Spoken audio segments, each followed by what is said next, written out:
Beletrina v živo. Lepo pozdravljeni. Danes potujemo med stranmi knjige Zabubljena pisateljice Ane Marvan. Ana Marvan se je po uspešno končanem študiju primerjalne književnosti v Ljubljani preselila na Dunaj, kjer je dokončala študij romanistike. Danes je poznana predvsem po pisanju krajših in daljših proznih besedil, v slovenskem pa tudi nemškem jeziku. Leta 2019 je izdala svoj prvenec v nemščini z naslovom Der Kreis des Weberknechts. Danes bova govorili o njenem prvem romanu v slovenskem jeziku Zabubljena.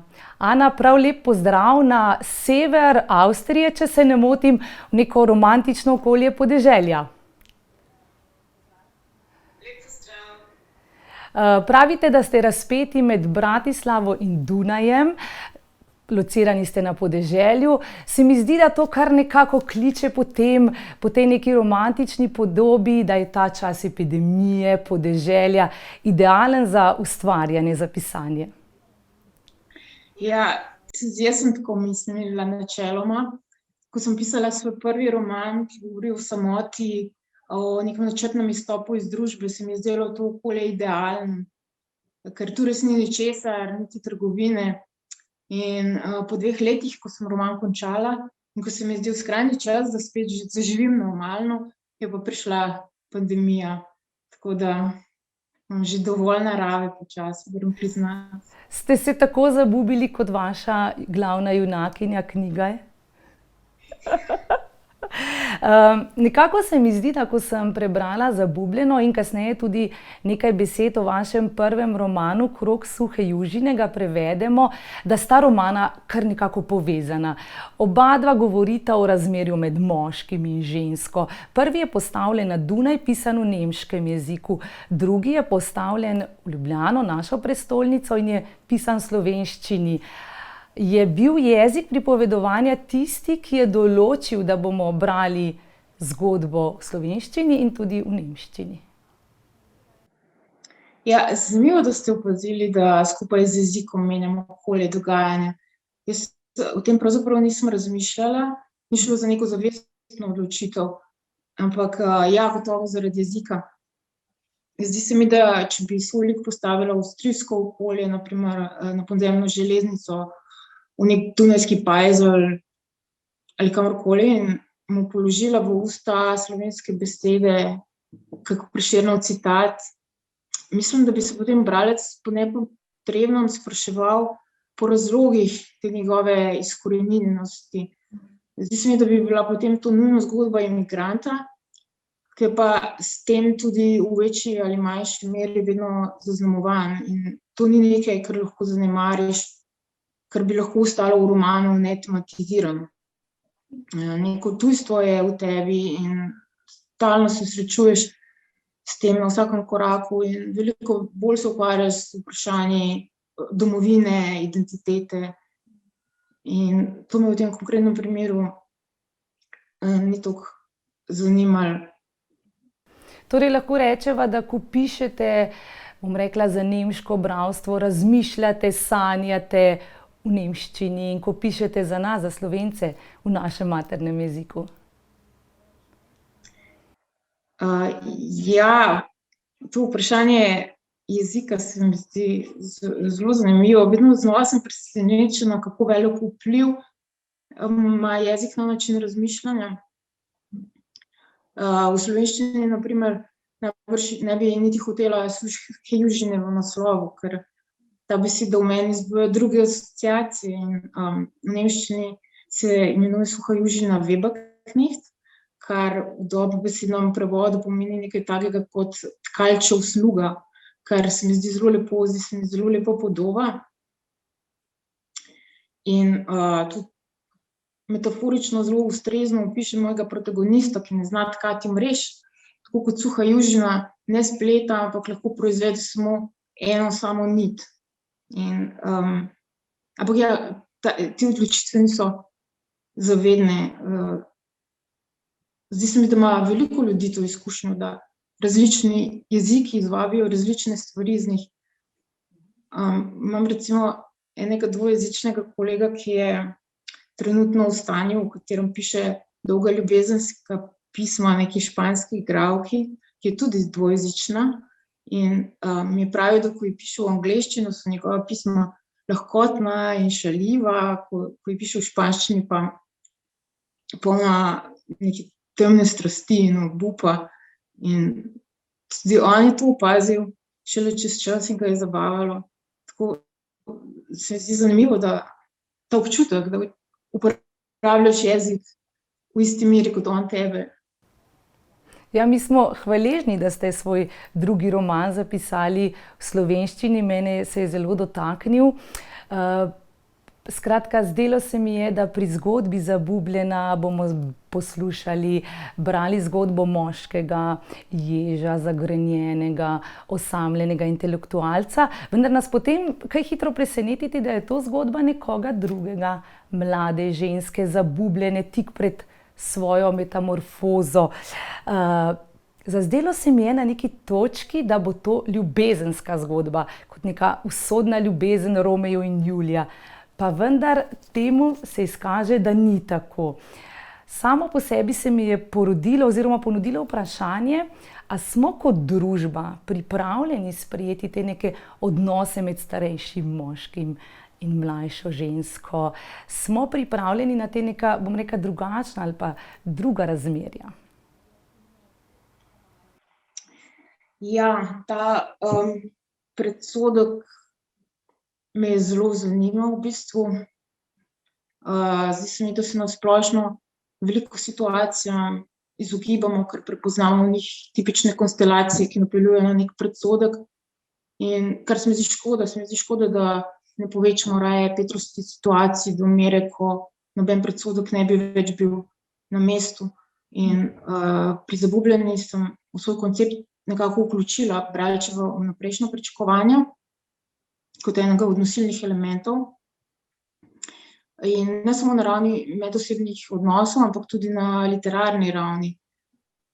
Zdi se mi, da smo v književnosti in seveda tudi v filmu zelo navajeni na zgodbo, ki je ponavadi smiselna, zaokrožena in poteka po nekih pravilih. Vedno je razvidna neka logično kavzalna veriga.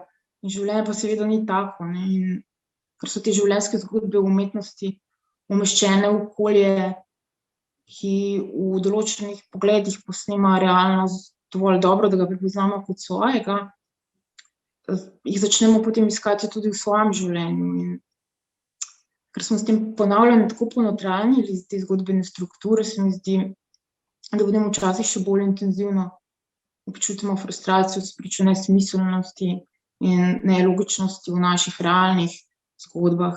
In ja, tako je tudi z Rito, ki jo predstavim kot žensko, ki ima bolj šibek stik s svetom in ga poskuša nadomestiti z branjem. In ona dobro ve, kaj pričakuje bralec od knjige in kako drugačna so ta pričakovanja, ki jih sme imeti sama od sveta. Zato v tem tekstu, ki ga piše po naročilu svojih terapevtov, tudi sama poigra s tem predsodkom, računa na vnaprej pričakovano zgodbo in ve, da je dovolj, da na začetku uvede lik moškega in ženske, pa da je že to dovolj za pričakovanje nekega ljubezenskega odnosa med njima. In to bralčevo stereotipno pričakovanje podvajam, mislim, ima svojo zrcalno sliko v stranskih likih. Vsi, ki ju opazijo skupaj, takoj obsodijo neprimernost odnosa, v tem primeru zaradi starostne razlike. Punci sami se zdi pa kakršenkoli odnos povsem nedostopen, ne. Zaman si prizadeva najti pot s tega svojega otočka. In ja, predsodki, normalno se mi zdi, da iščemo podobnosti med različnimi stvarmi, da jih hočemo razumeti, označiti z ustrezno besedo in popredalčkati, da imamo raje red namesto kaosa.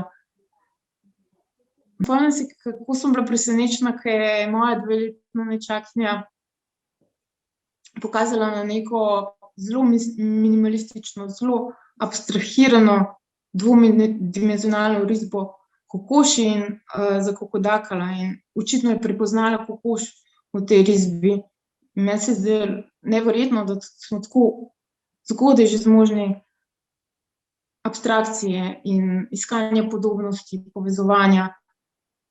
Ampak ta način razmišljanja je v bistvu isti proces, ki vodi tudi v predsodke. Temu se najbrž ne da čisto izogniti, ampak problematično se mi zdi, recimo, da imamo tako malo predalčkov in tako malo besed za opis različnih stvari. In zato se mi zdi, da bi bila ljudem lahko na voljo veliko širša paleta odnosov, kot jih imamo sicer v družbi. Ampak skupna pa je Riti in Ježu ta osamljenost, a ne? Še posebej se je lepo izkazala v tem zadnjem času epidemije. Se vam zdi, ali pa ste želeli mogoče s to knjigo pokazati tudi to, da smo te neke odnose pripeljali do te stopnje, ko je dovoljeno le združenje znotraj nekih ožjih družin, nekaj znotraj ožjih celic?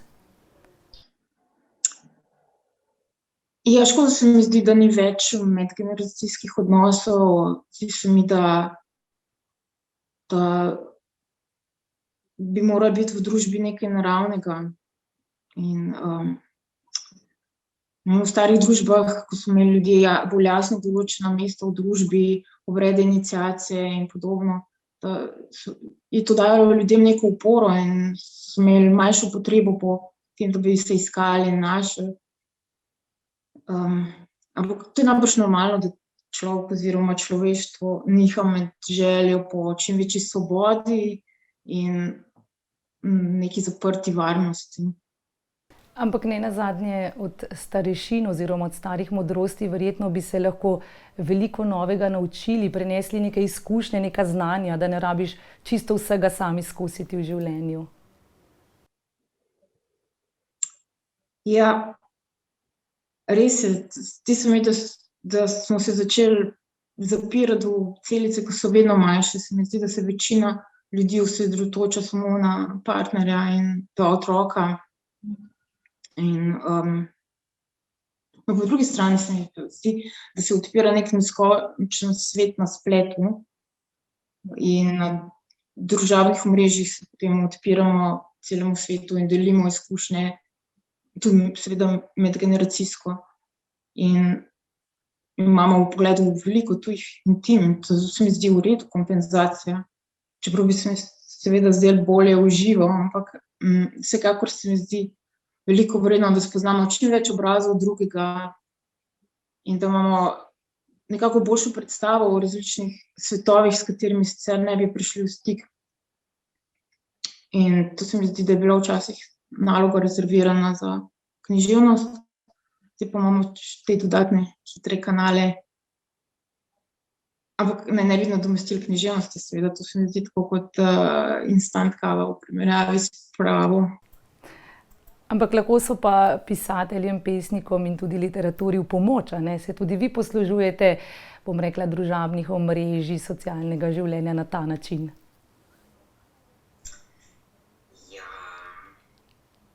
Vam je to vir navdiha, iskanje informacij, raziskovanje življenj ljudi, morda tudi iz tega nastane kakšen vaš nov lik? Ja, ljudje so me vedno zelo veliko zanimali, najbrž jih bolj opazujem, bolje spoznam v živo. In potem svoje izkušnje vedno nekako prepletam z izmišljijami.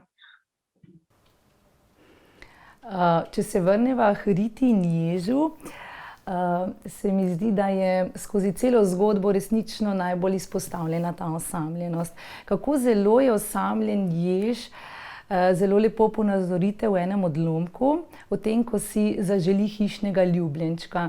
In draga Ana, če ste tako prijazni, jaz bom hvaležna, če vi podelite z nami ta odlomek.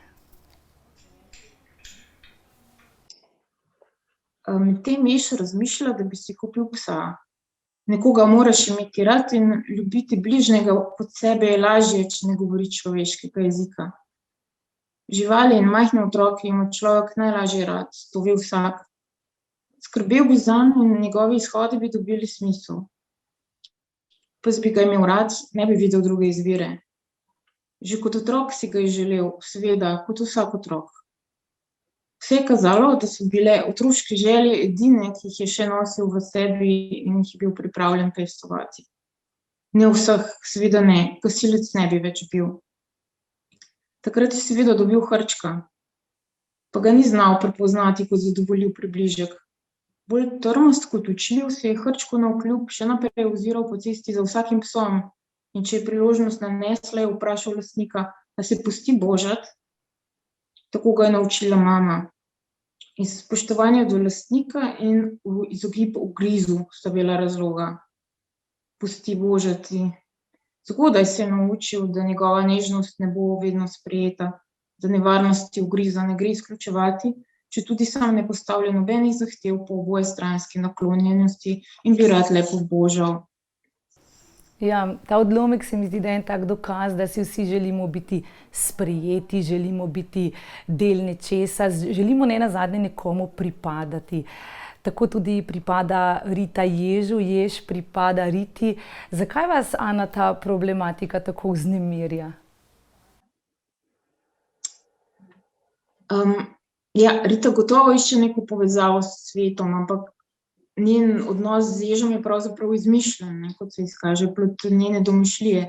In ko se sooči s pravim Ježom, šele spozna, da ga je narobe ocenila in da tudi z njim ne najde nekega skupnega jezika.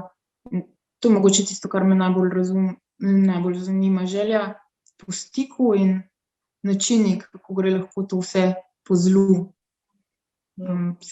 Zdi se mi, da so odnosi zelo krhki zadnje čase, mogoče vedno bolj.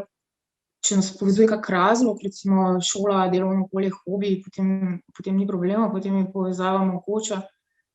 Sicer pa se mi zdi, da so človeški odnosi tako kot predmeti vedno bolj dostopni, vedno bolj nadomestljivi, vedno bolj zamenljivi in s tem nepomembni. Se mi zdi, da v posamezne odnose ne vlagamo preveč časa in napora, da smo nekako izgubili odnos do njih, izgubili odnos do odnosa.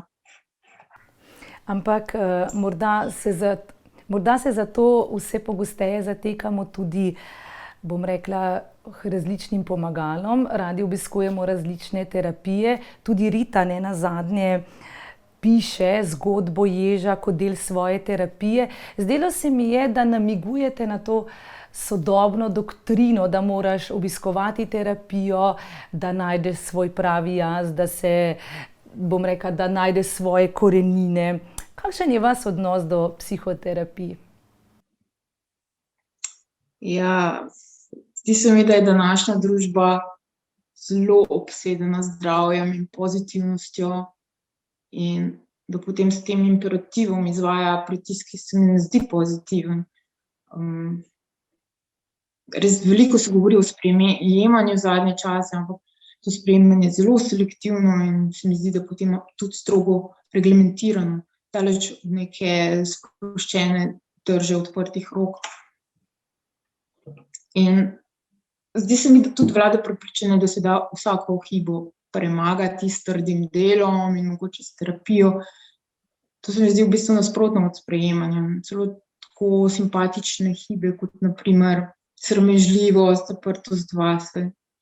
Meni bi se zdelo veliko bolj zdravo, če se takih stvari ne bi problematiziralo, če bi bili ideali narejeni bolj po meri in mogoče manj splošni. Kaj vse mora Rita, pa tudi človek, bom rekla, v vsakdanjem življenju doživeti, preživeti, da doživi to svojo preobrazbo, metamorfozo, kot to nakazujete v svojem delu? Mislim, da veliko vlogo tu igrajo tudi naravne danosti, kateri se mi zdijo bolj, drugi manj doma na tem svetu. Nekaterih zelo hitro dozorijo, drugi pozneje vzcvetijo, ampak za razvoj mora gotovo človek zelo veliko doživeti na lastni koži. Izkušnje se mi zdijo preprosto nenadomestljive in to je v bistvu Ritin problem, da se dogodki ugibajo in to zavira njeno rast, njen razvoj. To je njena največja težava. Ampak izkušnje in znanje lahko tudi pridobivamo skozi knjige. Jež in Rita sta strastna bralca. Rita, mislim, da mimogrede nekje omeni, da je prebrala 500 knjig. Kakšno vlogo, bom rekla, igrajo knjige v njunem življenju? Zdi se mi, da zlasti za Rito knjige nadomeščajo neke realne človeške izkušnje, nek stik z ljudmi. Mogoče se mi zdi, da pri njej niti ne gre toliko za eskapizem, ker si želi povezati se s svetom, želi si najti mesto v njem in misli, da ji bojo knjige pri tem pomagale. Čeprav je tudi sama že spoznala, da so zgodbe mogoče napačno usmerjale njeno dojemanje sveta. Ampak je vse neka kompenzacija za pomanjkanje resničnega stika v njenem primeru. Zdela se mi je knjiga tudi ena taka ambasadorka, da vi želite skozi to knjigo sporočiti, da je potrebno veliko brati, da so knjige nekaj najlepšega, kar se ti v življenju nenazadnje lahko zgodi. Kaj vam buri domišljijo? Katere knjige ležijo na vaši nočni polički? Jaz žal berem manj kot Rita, ampak če mi je kakšna knjiga všeč, jo preberem tudi večkrat, sem bolj intenzivna kot ekstenzivna bralka. Beckett mi je bil nekdaj všeč, Pirandello, Virginia Woolf, Musil Canetti, ampak splošno bi pa lahko rekla, da mi ni pomembna fabula, mi je veliko bolj pomemben način, kako avtor vidi življenje in način, kako ga prenaša v obeh pomenih besede, bi rekla. To mogoče ne velja za vse, ki sem jih naštela, ampak všeč mi je, če avtorji dajo težkim stvarem lahkotnost in banalnim težo. Te stvari se mi zdijo veliko bolj pomembne kot zgodba. V bistvu je cela moja knjiga nekako boj proti zgodbi, bi rekla. Jež, osrednji junak, je tudi strasten bralec, predvsem ima rad klasiko. Do sodobnih romanov, do sodobne literature pa je zelo kritičen. Takole napiše o sodobnih oziroma izgovori o sodobnih knjigah, da so plehke, predrzne, ki so hitre kot čas in samoljubne. Prav nesramežljivo zahtevajo vso pozornost zase in tudi res dosežejo, da se griči in livade in atmosferične pasaže le preletijo, kot je letalo zamenjalo vlak, vlak pa kočijo. Vse, kar se jih ne tiče neposredno, je potisnjeno v ozadje, da se lahko same nemoteno zapletajo in razpletajo brez sramu. Zato vas, draga Ana, za konec vprašam, a bi ta kritičen Jež prebral vašo knjigo? Jaz mislim, da bi jo na dušek. Kaj menite vi? Jaz bi jo zagotovo prebral, ker bi ga zanimalo, če bi bil pravilno opisan, in potem bi se najbrž izzivil. Vse svoje osamljenosti, seveda, ne? Za konec bi rada z vami, dragi poslušalci in gledalci, delila še eno misel, ki neizmerno lepo opiše knjigo Zabubljena. Kajti, ko sem to knjigo odložila, sem kar malce obsedela v neki tišini. Knjiga je z mano živela še cel mesec in mislim, da Anine besede oziroma besede Ježa ta občutek neizmerno lepo opišejo. Potreboval je končno spet malo tišine. Tišine in praznine v svoji votlini, da bi stvari, ki se bodo dotikale njegovih strun, sploh lahko rezonirale. Beletrina v živo.